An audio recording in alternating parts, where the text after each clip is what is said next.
Tila hindi lang sa harap ng kamera magkasundo sina Kim Chiu at Paolo Avellino, kundi pati na rin sa kanilang mga biyahe.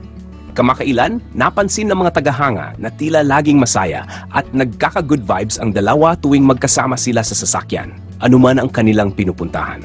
Sa ilang mga videos at larawan na kumalat sa social media, makikita ang natural na kulitan at kaswal na usapan ng dalawa habang nasa loob ng sasakyan, maging sa eroplano.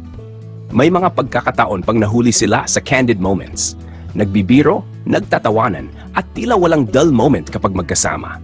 Hindi na bago sa publiko ang pagiging malapit ni Kim at Paolo, lalo na matapos ang kanilang matagumpay na tambalan sa ilang teleserye.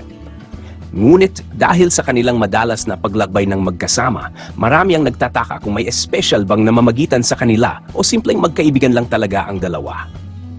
Dahil dito, patuloy ang suporta ng kanilang fans sa kanilang closeness, anuman ang totoong estado ng kanilang relasyon.